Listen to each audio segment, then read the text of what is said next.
There you go. You want to make sure you get all those things in place. So who do we have today?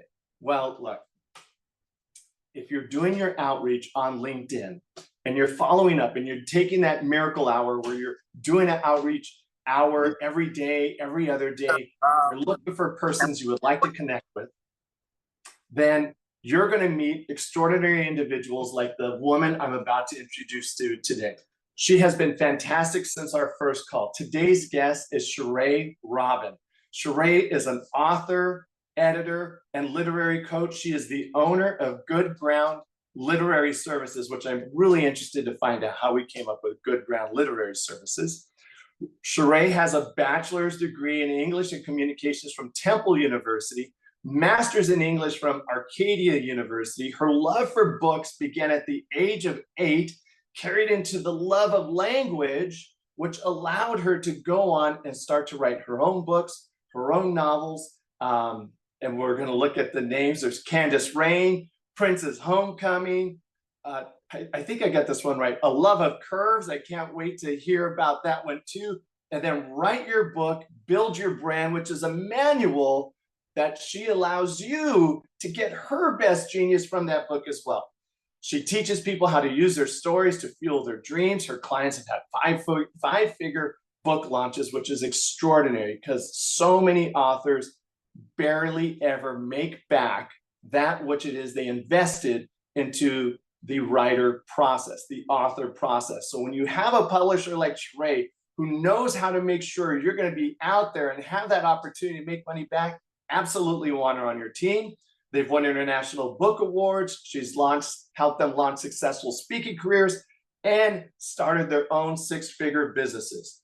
21 years worth of editing, proven book writing strategies, intimate hands-on support with a fantastic name, the Literary Bays, right? So we got to find out what her and Beyonce have in common with the Literary Bays.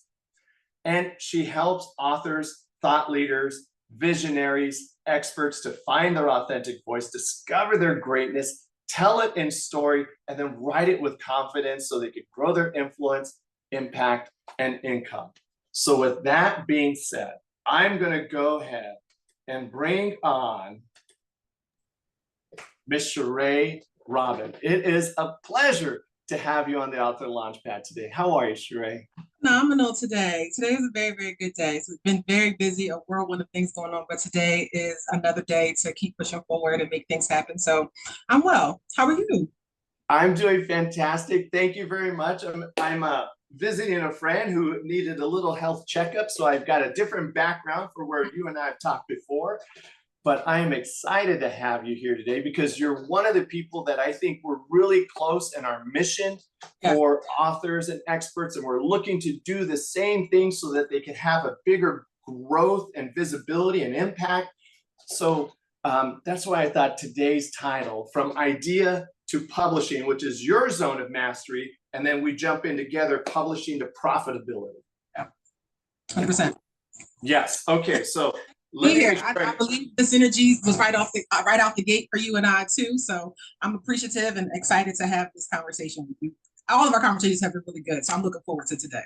You've been great, and thank you for stopping in on some of the other events that I've had during the Author Launchpad Livecast. I appreciate it. I look forward to being part of yours as well. Cool. Okay, started off in Philly, now lives in Atlanta, Georgia. I like to go back a little bit. So in Philly, is that where you grew up as a little girl, high school, all of it? All of it. Born and raised in Philadelphia, absolutely. Okay. I had a fantastic English teacher when I left middle school. My high school English teacher was phenomenal with Greek mythology, early literature, and she just really inspired in me the hero story. Going back to your early teachers, who are some of those persons where you're like, boy, they really cultivated in me the tools, the fire, maybe the seed, the spark to have you be doing what you're doing now? So that's a phenomenal question. So for me, it's interesting. When I started high school, and it's unfortunate, I cannot remember this first teacher's name, but I was in the school newspaper course, right? I was in that class, and I was like the only freshman in the class full of all upperclassmen, but I got it really quickly, right? So I understood the concepts, I understood how to write, I was really good at editing. And so I took this same class for about 3 years up until my senior year. That teacher retired. And then the teacher who stepped in, I had her already. Her name is Mrs. Fields. I will never forget Mrs. Fields. Mrs. Fields, and I love Mrs. Fields. She's since passed on, but was a phenomenal person. But she also had no clue, right? She just took over this position, but I had all the clue, right? Because I had been in this course helping do the school newspaper for the last 3 years. And so I just jumped in and was like, I got it. So when I say I worked from day in, day out, making sure the school newspaper was done, making sure all the articles were written and put together, so much so that when I graduated from high school, they hired me back to come teach that Wow. course. So my first job out of high school was working back in my high school teaching that course at the Philadelphia High School for Girls. So yeah, I've always been an editor. It's been, when I say 22 years, I mean from the beginning, I have had a love for this thing. Absolutely. It's been in you the whole time, hasn't it? It's been in me since 8. Right. It's been in me, the desire to write and to be in love with words and language, and just the power of the written word has been in me since I was 8 years old. But that opportunity, it just happened. And Mrs. Fields was like, you know what you're doing? Come with me. So yeah, we rocked it. I love that. And why I ask that too is oftentimes we forget to give ourselves credit for the totality of knowledge that we have. And when we see everybody else in the world and we're comparing ourselves, we forget that they are a container of all of their experiences, the good ones, the ones who are just laying their stuff on top of someone else. Ultimately, they'll fade out over time, right? But the good ones are the totality of those experiences, those life experiences, those lessons, what I call life work that allows us to then bring it out to the world. I love that story. Absolutely. Thank you. I don't even tell that story very often. So it's interesting that you asked me that question. I don't think I say that very often, but yeah, it was a phenomenal experience. I didn't put it in the notes so I could keep you on your toes. All right. Very good. Now, you talked about the book at age 8. I remember the book I started off with dinosaurs books, but the one that really hooked me, that taught me the hero's journey, that showed me a life of adventure was Sir Arthur Mallory, King Arthur and the Knights of the Round Table.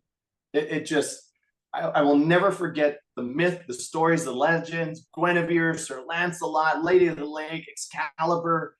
Like, that was it for me. What about for you? What were those early books that you could go back to and say, oh, right on, it was there?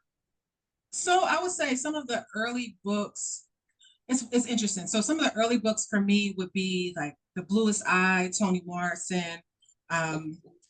I've read Fly Girl. I've read The Coldest Winter Ever. I read a lot of urban fiction, but the change agent for me was poetry, right? Oh. The catalyst into my love for language at 8 was the poem Ego Tripping by Nikki Giovanni.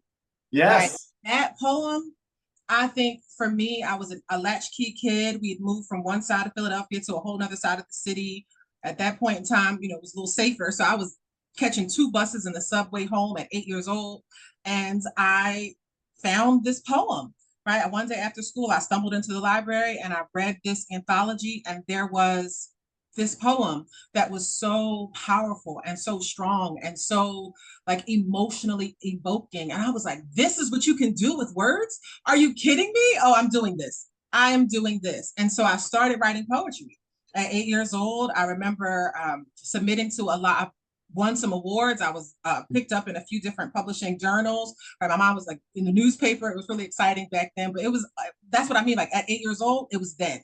It was Nikki Giovanni's poem, Ego Tripping, that changed my life, right? And where's my book? Okay. And then I didn't run into her. I went to her book signing in Philadelphia a few years ago, and I gifted her something, right? So I got this beautiful book autograph.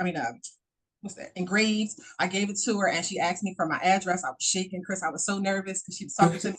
So, but I gave her my address, and one day I came home and there was a letter in the mail from Nikki Giovanni. And when I tell you, I laid out on my kitchen floor. Oh my gosh. Moments of my life. So yeah, from 8 years old, that is what was like, oh, you can do that with words. I'm doing that. That's it. I'm doing that. Wow. Beautiful. Beautiful, beautiful. Thank you for illustrating that, because I think those, how long ago was that when you got that letter from her? This was before I relocated, so maybe about 7 years ago. Okay. So I've been in Jersey, And yeah, 7 years ago. what would you say that letter from her did for you that gave you just a whole other level of confidence and that affirmation that who you are and what you're doing is what you're meant to be doing? It's so cyclical, right? Because what it did was it made me feel seen, right? Yeah. Because I wrote her this 4-page letter, and I was just like, these are like, I was able to find myself at 8 years old in her writing. But then her response to me, right at that time where I started my business 10 years ago, but I went full time in around, I was about 2 years into my business at this point in time. And so her response to me and what she said was that hearing my celebration of her had given her so much joy, and she was having health issues, and it touched her heart, right? And so what that did for me was reaffirm the value in putting your words out there, right? Is how important it is that she did that Nikki Giovanni wrote that poem, because then it impacted me and put me on this whole journey and allowed me to change the lives and be a blessing to so many people. And I can say the same thing for the authors that I work with, right? There's so much value in them sharing their stories and them putting their words out there, because you have no idea the lives that you are going to impact years down the line. However many, one lost person is going to stumble upon your book, and that's it for them. They'll never go back to the way of seeing the world prior, to coming into interaction with your words. And so it was touching in a multitude of ways. Of course, this is my hero, so Yes. oh my gosh. But then it was like, I'm on the right track, right? Because this is what words do. This is the power that they have. So I'll never get rid of this. I love saving questions for when I get to have people on live streams, because they light up differently. Oh, yes. And it's the energetics, it's the connectedness, it's our mirror neurons, it's the celebration that we both get to have in someone else's accomplishment. And I think you spoke to it beautifully. One, be a blessing to others, the lives you're going to impact. And we're going to make sure we talk about that. So I forgot to give you my caveat for today. Today is going to be a fun, guided conversation. You could always pass on a question. You could do a politician version of the question, which is to start off one way and answer something completely different.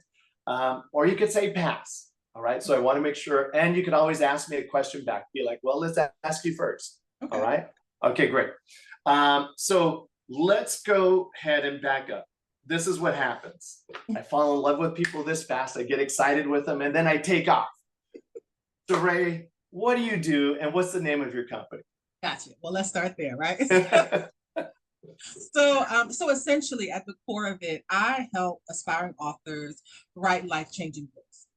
So I help them get clarity around their message. I help them pinpoint their audience. I help them fight back the fear and the doubt and the self-sabotage. And I give them a safe space and a supportive community, and the framework and roadmap to push through so that they write life-changing books. They write books that empower other people, and books that change their lives as well, position them to be seen as experts and authorities, and open up doors for them, ultimately changing, like I said, their lives and the lives of countless other people.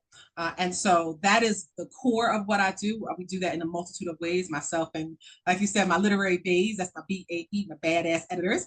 So the baes and I do this incredible work. And the company that I founded is called Good Ground Literary Services. Why Good Ground Literary Services? Right. So the reason why it's called Good Ground is because the belief is that you want to sow your seed into good ground, right? You want a plentiful harvest. You want to put your seed into good stock and have something grow from it. And I know, and this is so interesting because I didn't feel as adamantly as I did then as I do now about that concept. Then I just knew that I wanted people to trust me and the work that I believe in and what I do. Now I think it's the industry has so many people who help you write a book, but it's just kind of any book sometimes. And So now my emphasis in understanding that you have to write the right type of book, right? You have to make the right type of investment. You have to sow your seed into the right type of soil to be able to reap a harvest. So that is the basis for good I ground. love it. It's very scriptural too, right? Like when you, Absolutely. I forget where it's at, but it says throw your seed. Some's going to be on gravel, some's going to be here, but you want to put it in good ground, good soil. Wow, love it. Okay. As I was reading, some of your highlights and messages are helping successful entrepreneurs turn their ideas into impactful books. I just love how you said help them write life-changing books. Yes. Beautiful. Your core program and your I don't want to say your mission, I'll allow you to speak mission, to help passionate difference makers, speakers, and experts through your purposed and published author program so that authors, experts, and speakers could elevate their brand. Let's take that one on right there for a second. Why the purposed and published? Because there's so many names out there, but you specifically chose purpose and publish.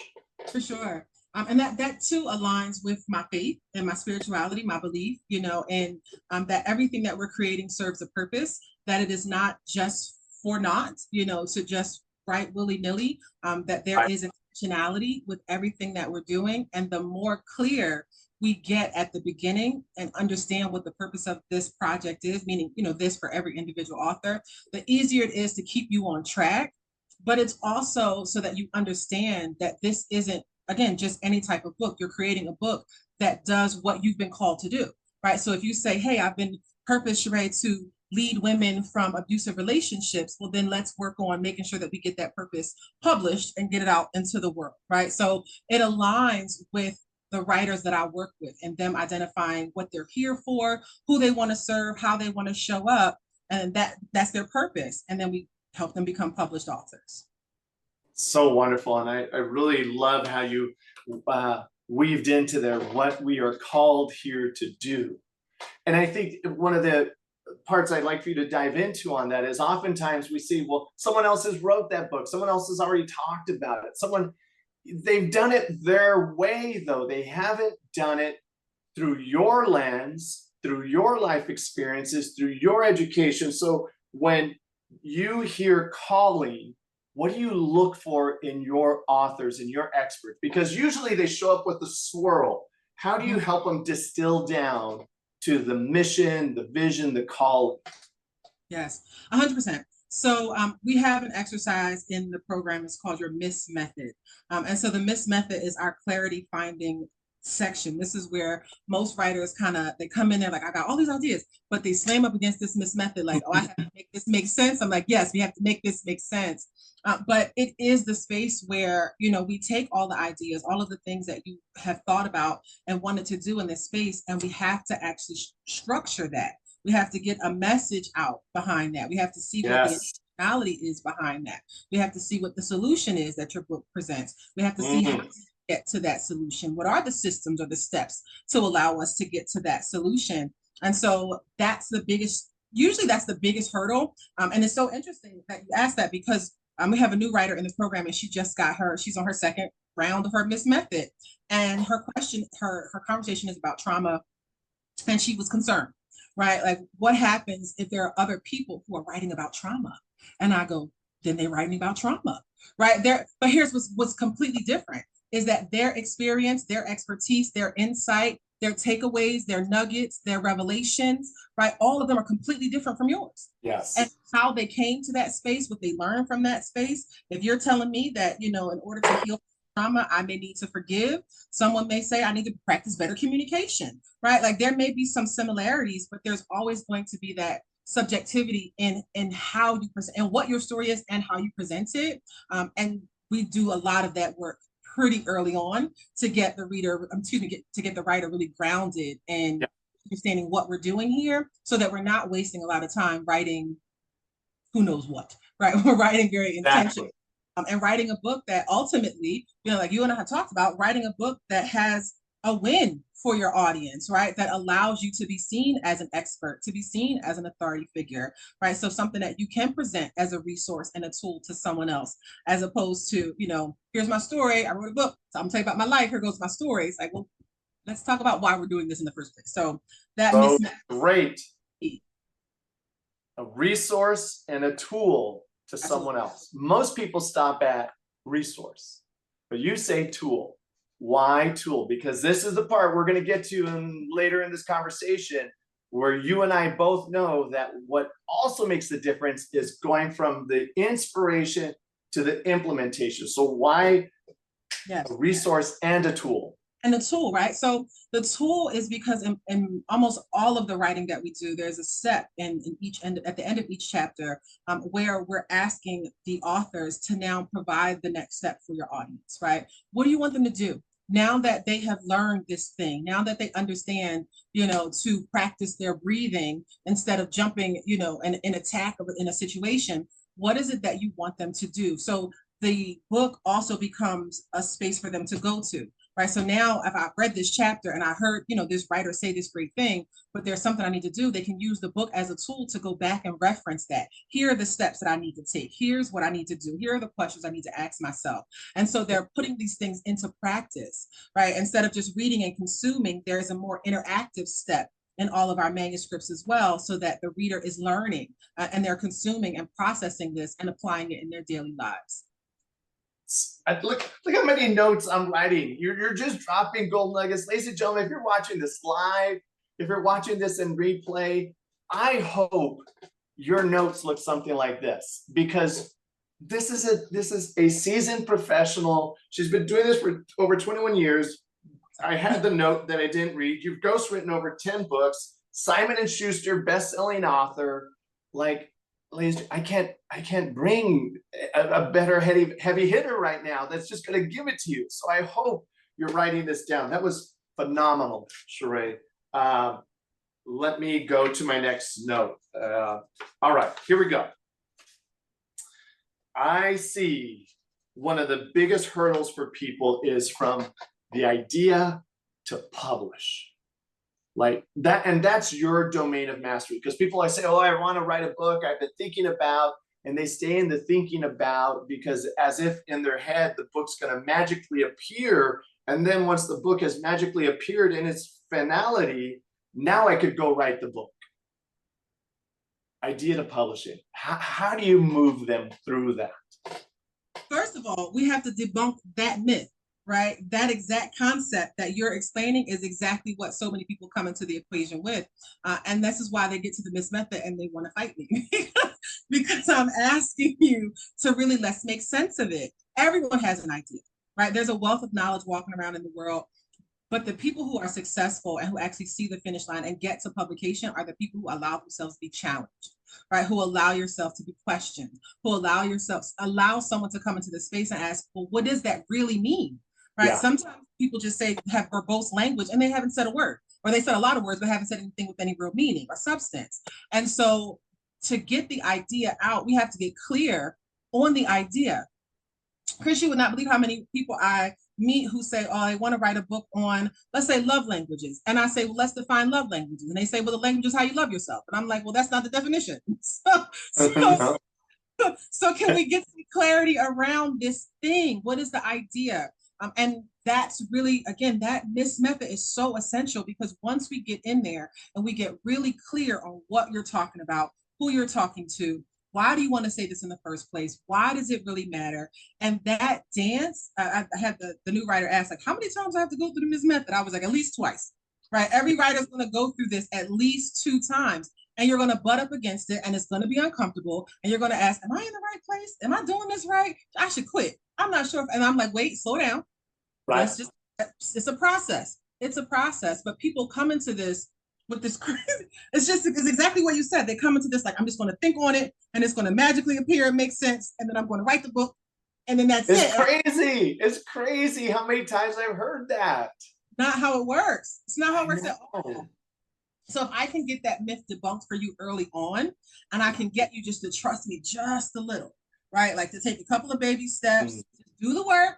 I promise you, I'm not gonna bite. Like, let's come on, let's walk through this thing. Then there's this like, okay, so she's not all the way crazy. She's asking me some tough questions. She's pushing me a little, but I see what she's trying to do here. And I think for me, and every time I talk about it, I get goosebumps. For me, is when the light bulb clicks, right? For the author, and they're like, oh, that's why you asked me that. That's why you wanted me to know that. Okay, all right, now we're cooking, right? And it's like, yes, let's go, let's go. That's okay, good. But I have to get you there first. So that's the first. That is the first step. And then everything else, the publication part, that's a simple process. Essentially, you do these things for publication. You pretty much follow a checklist, for the publication process of things. But the writing is the most difficult part, right? Is being able to get the idea out, get it stretched out, get it laid plain, to be able to get you to move chapters logically, to be able to have some cohesion in your stories, right? That's the most difficult part. And that part you're not going to get to just because you're sitting here thinking about it. Trying to make it make sense in your head. So yeah. I thank you for that. You spoke to something I want to highlight right now, because there's something going on around the world, specifically in Paris right now, called the Olympics. And I've yet to see, maybe, and I don't know who it is, any athlete that has ever made it to the Olympics or any sport, any accomplishment, to do it without a coach. Hello, Chris. No, every coach has. If you don't have a coach, your coach doesn't have a coach. We have a problem, right? Like every yes, that's it. Right. And so, as you talked about, you got to be willing to take the rigor. Yeah.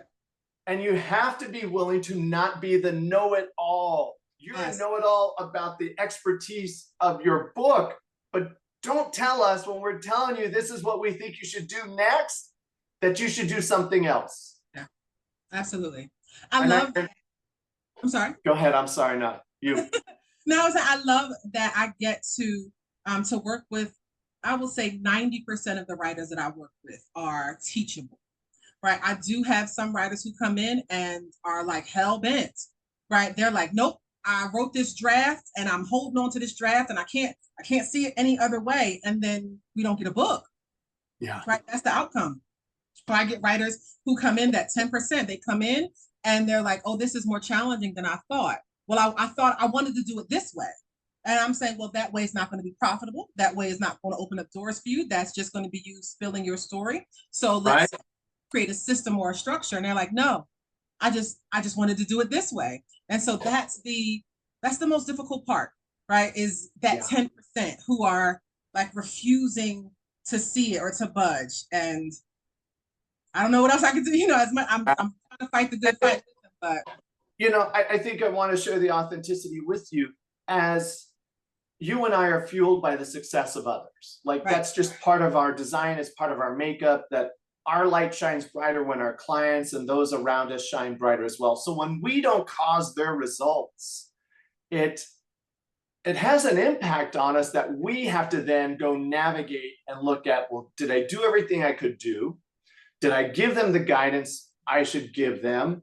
What are some of the other things? Like, I know without saying the name, you could think of someone who had a book, had something, and it didn't go anywhere. What would you say some of like the 3 core pain problems or got in their waynesses you could identify? So other persons listening to this will be like, okay, let me turn myself over to you.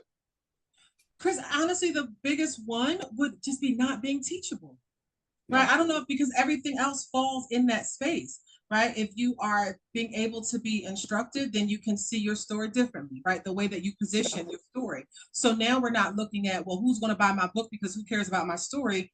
You're able to make that pivot to say, well, who can my story impact? How does my story help someone? And so if you're not open to that shift, we're at a deficit right out the gate. Right? If I'm talking about marketing and I'm saying, hey, you need to position yourself as an expert, you need to get out here, you need to start doing more lives, you need to start creating content, you need to be looking at podcasts and shows that you should be on. And then you go, well, I don't like social media. Right? Well, all right. Well, now we're at deficit number 2, right? So it's like it all circles back to just being teachable, being able to be coached. I coming into a program and not knowing how to write a book, but then resisting the instruction always blows my mind. it baffles me. Like I don't get it, but I would say that that's the biggest, that one encompasses everything. It's just not being teachable. Beautiful. I illustrate it sometimes. I'll do live streams. I say there's 3 C's, and most of them show up with the C of competence. They've got their expertise and they're competent with their expertise. They lack the confidence to put skin in the game beyond the book, which ultimately never lets them get in the domain of conviction, because they haven't exercised that muscle enough to make it motor memory that I could be on a stage and deliver it with conviction. 100%. 100%. Yeah. You have to get out, you have to practice, you have to say, you have to be confident in it. You have to know that who your story is for, how it helps them, right? So one of the practices that we have in the beginning of Purpose and Publish is an exercise called plan, right? So the first P is your purpose and the L is for your language, right? So the language means like, how do you want people to describe you? How do you plan on showing up in this space? If you leave the room, what do you want people to say about you? And so many people, like that's the first exercise in Purpose and Publish. Then the A is the authority, the N is your next steps. But we have to get you to start thinking about that early on, right? How do you want to show up in this space? How do you want to be received? How do you want people to recognize you? Like you're in control of all of that. And once you decide that, as opposed to, I'm just going to tell my story. Like you understand, if you decide this early on, if you put a plan in place early on, then we can control the trajectory for somewhat. Because if you do it right, it's going to take off. But without a plan, we're just falling to the wayside. So those are important pieces as well. So good. All right. I hope, again, everybody listening, I hope you're ready to take this on, because in the age of AI, everybody has the opportunity to get a book out. Everybody could throw something up on Amazon and Amazon will drop ship, deliver for you. So you got to be able to take the coaching that we're giving you so you could stand out in the crowd and deliver what you're here to deliver. Yes? Yes, yes, and yes. And people, and this is the thing with AI. So people use AI, we use ChatGPT in the program, but I can tell, right? It's very clear, right? And so people who are just churning out these books very quickly, one thing that tickles me is the book looks like and sounds like every other book. And the downside of that is, if I were to sit on ChatGPT right now for the next 30 minutes, I could put a book together on dog walking, but guess what? I'm still not an expert on dog walking. Exactly. So just because I put a book together does not solidify my expertise. It doesn't have, and it doesn't build my credibility. It doesn't say I know anything about it. It's just regurgitated content from some other space. So yes, it's like, oh, now I've got a book because I put a book out there, but you still don't have any credibility. You still don't have any authority. You still don't have a message. You just.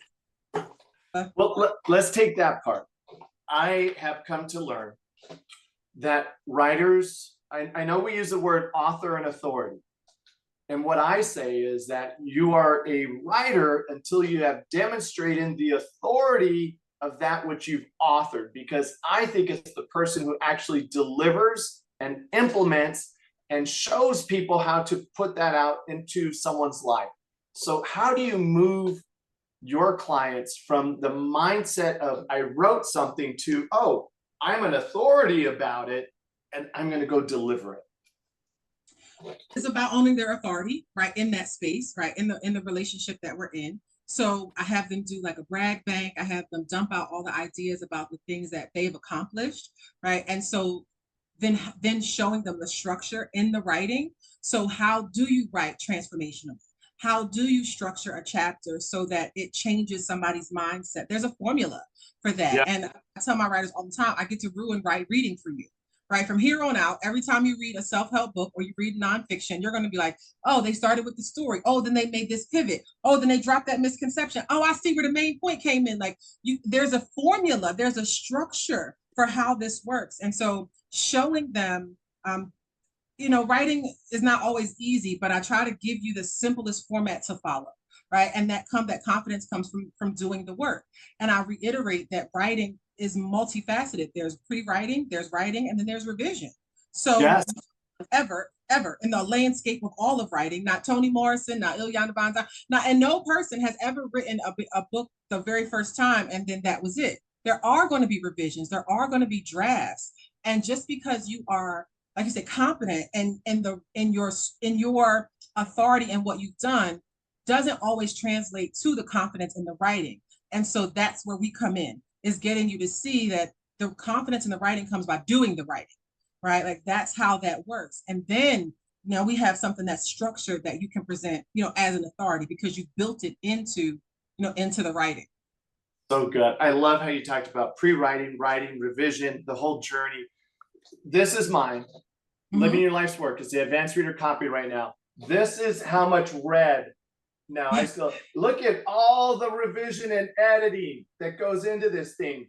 When you think I got it done, oh no. You threw the clay on the wheel.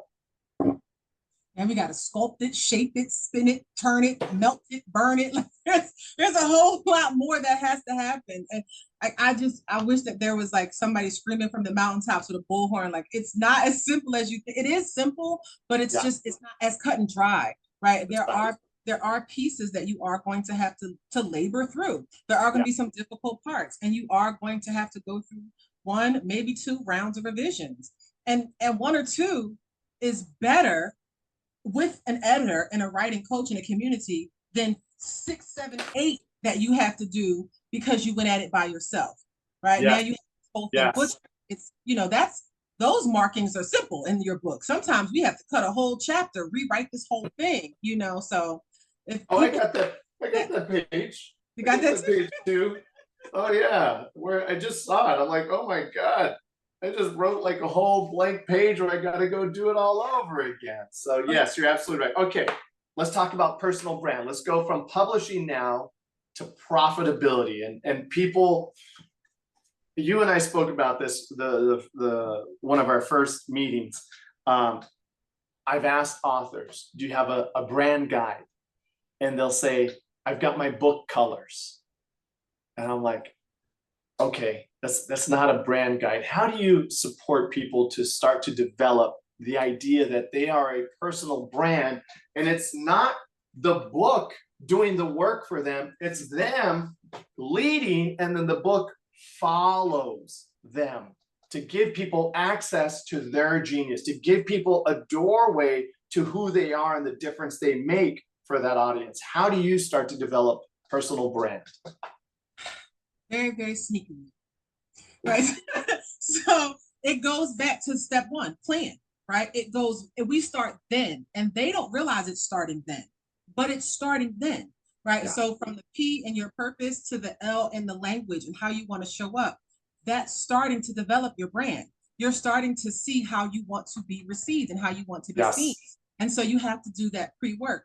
They don't realize it until later on, when I ask the question, well, then how are you going to show up? Who are you going to serve? Who's your message for? And they can answer those questions. Yes. Right?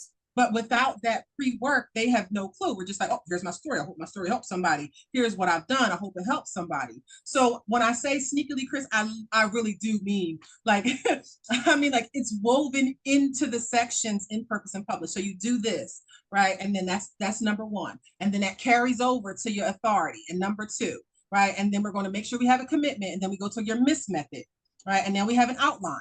So now from our outline, now we're going to go do research. So that then furthers your expertise and your authority, because you need to know your audience. You need to know their pain points. You need to know how they're describing their hurt. You need to know what goals they're after. You need to know what they need from you, so that you can show up, so that you can recognize if that's how you need to show up for that audience. So we start with that module 1 is that preliminary work.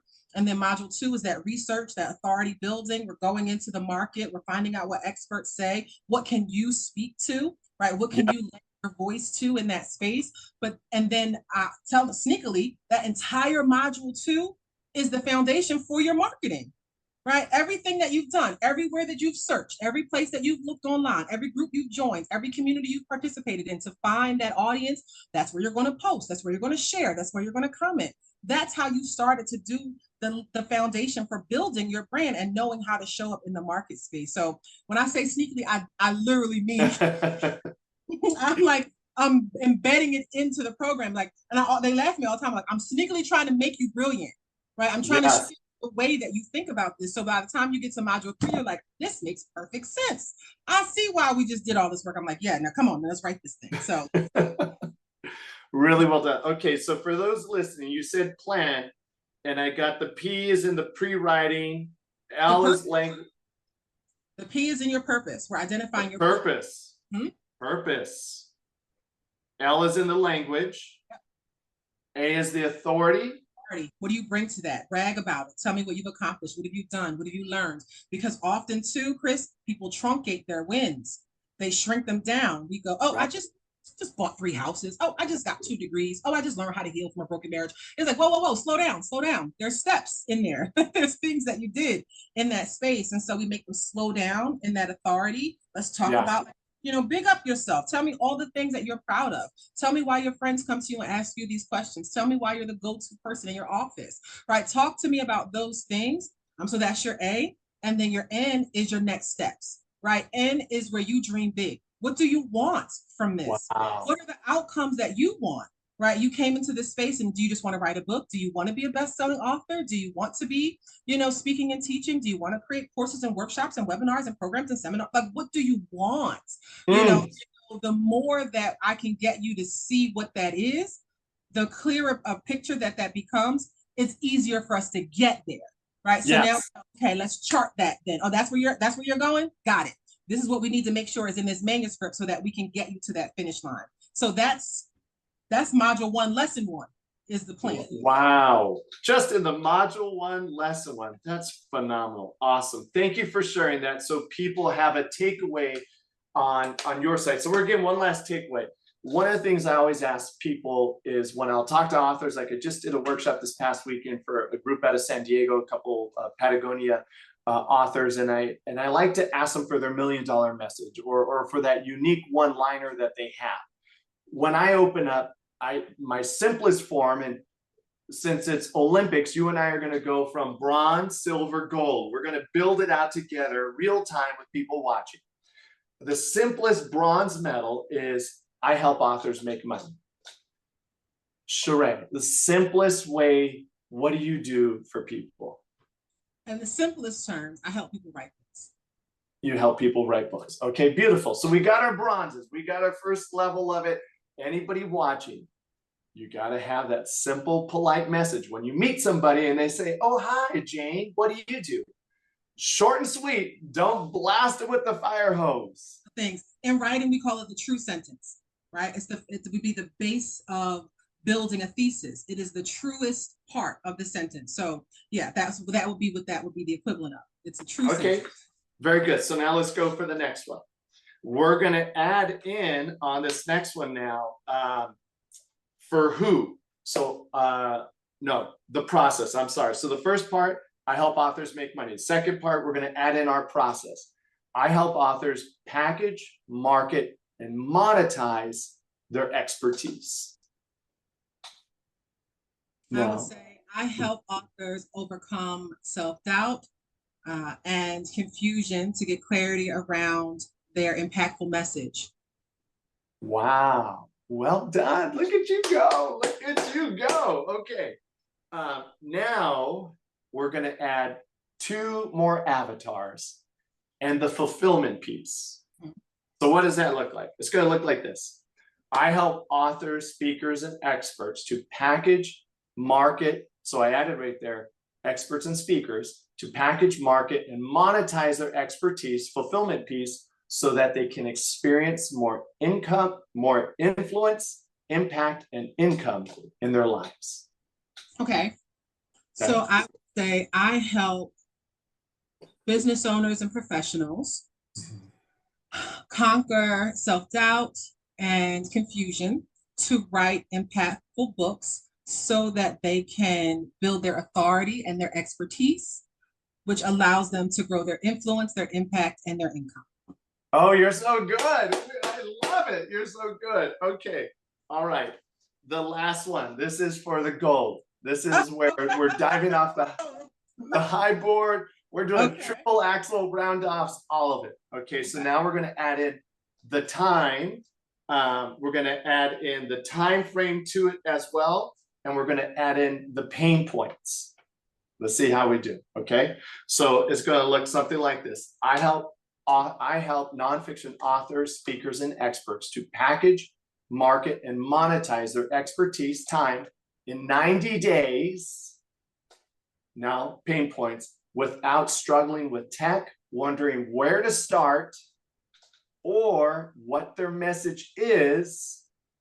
And now I finished with the fulfillment piece so that they can experience more influence, impact, and income in their lives doing the things they love. Okay, let's give it a shot, Chris. So let's say I help successful business owners, professionals, coaches write life-changing books, write impactful books, build confidence so that they can write impactful books that change lives. And I feel like I'm missing a part, but in 6 months or less, so that they can grow their influence, impact, and income without the confusion, without the delays, without the analysis paralysis, roadblocks, and all of those pieces. It's jumbled up. You did it. I did the flip at the beginning. You did the flip at the end. We both went for gold. There we go. That's perfect. And so anybody watching now, later, I see D in there. D, again, if you'd like to share your book in a moment, thank you for being here.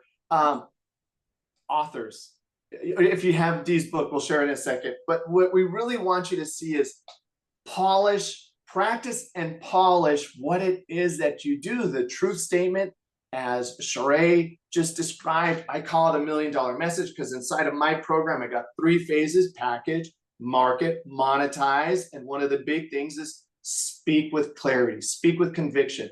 I help authors do what? You did that beautifully.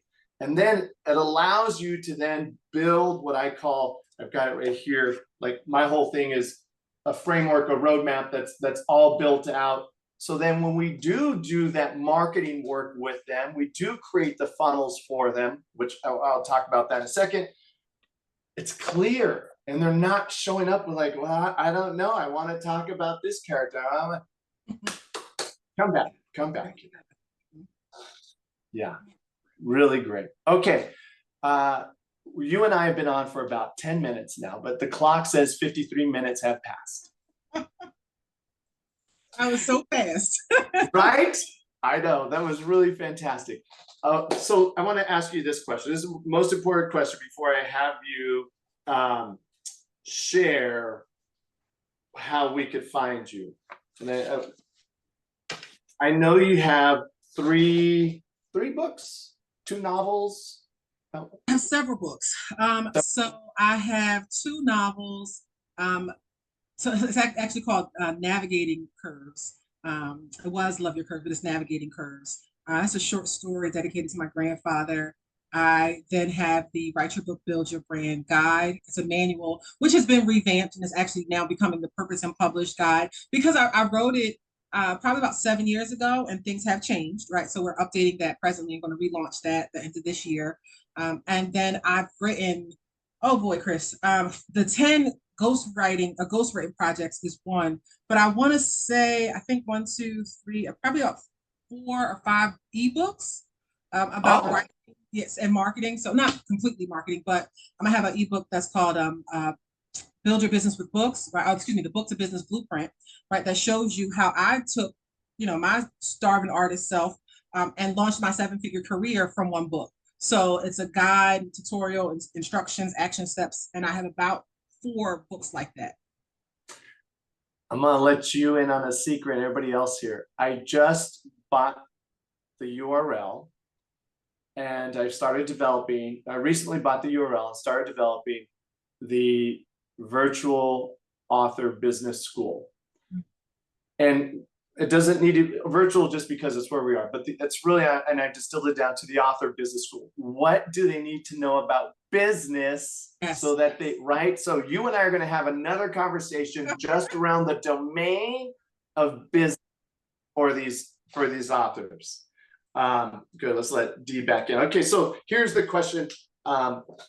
3 life lessons from Sharai Robbin that, hey, when you're on stage and you're talking, they're saying, Sharai, tell us about your life work. What are the 3 things that have made the difference in your life to get you to where you are now? It doesn't just have to be 3, but it's the easier swing. What do you say? My first one would be trust your experiences, right? The things that you have been through are for a reason, right? They have taught you, especially if you're able to learn from them, which would be my second one, would be teachable, right? But one, trust the things that you've been through. Look at them as opportunities to learn and to grow from, and slow down in explaining those things. Don't rush through telling us how you overcame the things that you went through, how you accomplished the great heights and feats that you accomplished. Number two, of course, like I said, would be to be open to criticism, right? To be teachable, right? To allow yourself to be to be the least smart person in the room, right? To be in a space where you can learn and grow. If you are in a space you're uncomfortable, good, right? Good. It should challenge you. It should make you step up and do something that you hadn't thought about doing before. So stay teachable, stay in spaces that challenge you. And my third one, which is probably my most important one, especially with dealing with a lot of people who suppress things, and there's a reason why sometimes we truncate our experiences, is I want to remind so many people that you are worthy, right? You are so worthy of this, right? It doesn't matter what you've been through. It doesn't matter what your circumstances are. It doesn't matter if you've been struggling to write this book for the last 10 years and you can't figure it out. It doesn't mean that it's all for nothing. You are absolutely 100%. You don't have to do anything else. Well, you got to write the book, right? But other than be exactly who you are, you don't have to go back to school to get another degree. You don't have to go through a whole nother, certification program, right? You are worthy just as you are. So trust that, show up in that, believe that, speak life over yourself in that space, so that when the when the doubts and those things come and they tell you that, oh, nobody's going to read this, or no, that you shouldn't do that, and those things kind of try to sabotage you, that you can stand in that worthiness and recognize that this is for you, right? And if I can do it, if Dee can do it, if the countless other authors, that I've been able to support, and the authors that you've been able to help, launch successful businesses, if they've been able to do it, then you can do it too, right? So those would be my top three. I can't wait for that book about Sharai's life work. I look forward to it. Okay, let me share about you. Let me dote on you one last time. Ladies and gentlemen, as we land this plane, if you would love, as much as I love interacting with Sharai Robbin, you want to know, I want you to go here to www.sharairobbin.com, and that's where you're going to find a lot of outstanding information, who the literary bays are, how you could work with her. And then if you're on LinkedIn, you go linkedin.com and /Sharai Robbin is another way you can get a hold of her. And then again, when you are ready to hit that ground running, bring that idea into the world, right here you have Good Ground Literary Services, or goodgroundlit.com. Is there any other way or share or message you would like to close out this session with, Sharai? No, worthy is it. This has been phenomenal. I think those are the best places to reach me, SharaiRobbin.com, and you can look at all of the services that my team and we offer. Schedule a consult, check out the resources that we have there. Check out the YouTube page that I'm progressively building. I'm still working on it, but there's lots of good nuggets over there. I always encourage people to, soak up all the freebies that you're looking for first, and so that you're better prepared. If you do interact, if you do come to a coaching session, then you got, higher level questions, right? Yeah. So do that pre-work, and just keep at it. Stay in spaces where writing is happening. If you are in isolation and you're trying to figure this out by yourself, it doesn't happen. So get connected, stay in those communities, reach out for support, and it's done. Really great. Sharai Robbin, it has been a joy to have you on the Author Launchpad Livecast today. You've been phenomenal. You've been phenomenal off camera when we've connected too. Thank you so much. And I really look forward to maintaining this relationship, because you and I are like right there. We do so much the same. And now that I know that you're also working on how can we not just have writers and authors, but have businesses built around expertise. And that's what I believe makes the difference. And I know that's what's in your heart too. Yeah, absolutely, Chris. I for what I do, and the amount of writers that I meet too, who already have their books, are looking for some support. And even my writers are like, okay, now that I've done this, here's the basis of what to do next, but you've got it all mapped out, right? Here is everything. So I love that. And I'm looking forward to that continued relationship as well. I love it. All right. Well, I will share with you again the author marketing funnel and the connection funnel. If any of we had talked about that, if any of your clients need that type of, they all need it. Everybody, D, Done everybody, for you. especially if it's done for you, because that's a big hiccup, right? We do so much writing and editing and support in Purpose and Publish that sometimes the other part is like, oh my gosh, that too. So if there's someone who can, Chris, right, who can do it for you, who can set up your funnel, set up your lead magnet, set up your email sequencing, set up those other pieces for you. This, right, it's so simple. So we're going to work together and we're going to get them out there, Sharai. I thank you very much for joining us today. This has been fantastic. Oh, D's got one. All right, D, come on in. Let me bring you in to help close this out. Go ahead. Good afternoon, everybody. Collect the cash. Hi. D, bound to collect the cash. I love it. Okay, D. Say it again. I said collect the cash. Yes, collect the cash. So I just wanted to, yes, Sharai's got the book right there on the shelf. There you go. That's Sharai is actually she's the reason that I have a book today. So I actually wanted to say congratulations on this, Sharai. I had to come through when I saw your post. I'm like, I got to stop working. I got to come support my friend. And he said, yes, got to do this. And I just wanted to say also, Chris, to every point that Sharai said, I can personally tell you that I went through her entire program. Everything she said, from knowing that you're an expert in this thing to decide to go from an expert to actually writing the book. In me and Sharai's case, I did double dutch and she won, which is why I got a book today. Yeah, awesome. the process. It was good, and I love D, and D celebrates me in such a way, and it's reciprocal. And to see, when someone takes the ball and runs with it, right? Yeah. Like, once it clicked, you got it, right? And D is not this. Collect the Cash is what, 3 years old now? Yes. 3, and she's ongoing. Every time I look up, on a podcast, on an event, on a show, on a stage, on a always yes. I'm like, that's what I'm talking about. That's what I'm talking about. Oh, 100%, 100%. I'm your biggest fan, also, D. Just know the love is mutual. Absolutely. So I just wanted to come on and say that real quickly. Chris, this was great. Like I said, I happened to see the post and I thought, oh, hey, you know what? I got to come support, because this is actually one of the also things that Sharai taught us in the program, is that once you get your book, you become part of a bigger community. And once you get your message really dialed in, you have more things to say. So my thing is called Collect the Cash. And the tagline is, the sale is not complete until the money's in the bank. Yeah, Get it, D. Get it, D. D, I'll make sure that you, you'll get it from Sharai. I'll make sure you're tagged. And please, thank you so much for also participating. For everybody else that either watch this on Facebook, you watch it LinkedIn, or you're going to watch it on our YouTube channels, reach out to us. Let us support you and make the difference that you're here to make in this world. So from Chris Trammell here in Long Beach, California, Sharai Robbin. Thank you, in Atlanta. And that's it, Atlanta. And D, how about you? Where are you saying bye from? I'm saying goodbye from Maryland. I love it. We got the country covered. Everybody have yourself a beautiful, blessed day. I'm going to go ahead and stop the live stream now. We'll see you again soon. Bye for now.